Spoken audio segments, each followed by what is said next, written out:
got to. Hey, I'm PH and welcome to Good Bible Knowledge with PhD. In this set of videos, I want to study the words and works of Jesus to give a clear understanding and a deeper appreciation of the love of God expressed through this most important figure in human history. And I hope these videos will help you in your own spiritual journey in Jesus. Let's get started. From the times of the Old Testament tabernacle, the full glory of God was always veiled in some form. When Moses wanted to see God's glory, God sheltered him in the cleft of a rock, and Moses only saw a portion of God's glory. In the tabernacle, a heavy curtain shielded the priest from the fullness of God's glory. Jesus was God in the form of a man, and his human form veiled the full display of the glory of God. In what is known as the Transfiguration, God displayed the glory that belongs to Jesus the Christ, the Son of God, the very splendor that one day would be revealed to the world when Jesus established God's heavenly kingdom on earth.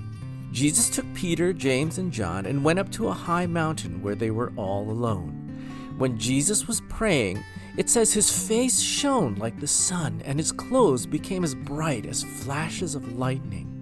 Moses and Elijah also appeared with Christ, representing the law and the prophets of old. In the Old Testament, God gave Moses the law to prepare the nation of Israel for the coming of Christ, and the prophets of the Old Testament prophesied the coming of Jesus the Messiah. The sudden appearance of these two figures from Israel's history confirmed that Jesus was indeed the fulfillment of God's plan from generations past. As James, John, and Peter were overwhelmed by the sight, a cloud enveloped the mountain and the three were terrified.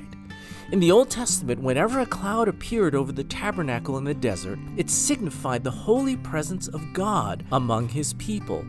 The three then heard God's voice saying, "This is my beloved Son, with whom I am well pleased." Hearing this, the disciples fell on their faces in reverential fear. Jesus comforted his disciples with gentle reassurance, saying, "Rise and do not be afraid."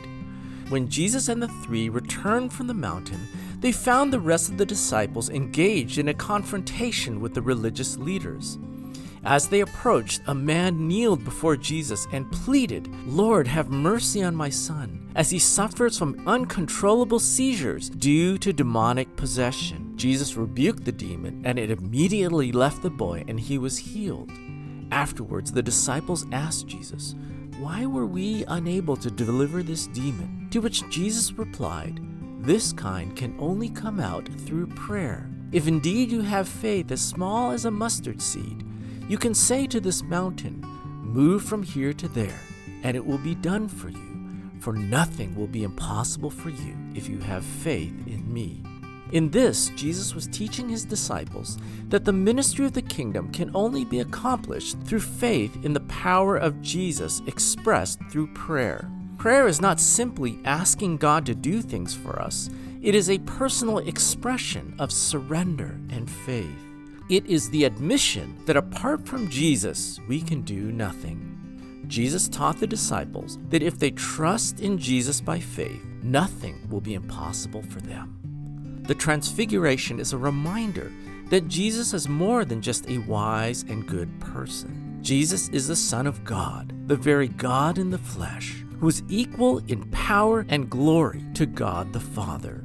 And if we trust in him fully, God will enable us to accomplish his will on earth, no matter how daunting the task may be. Thanks for listening to another episode of Good Bible Knowledge. We'll see you next time.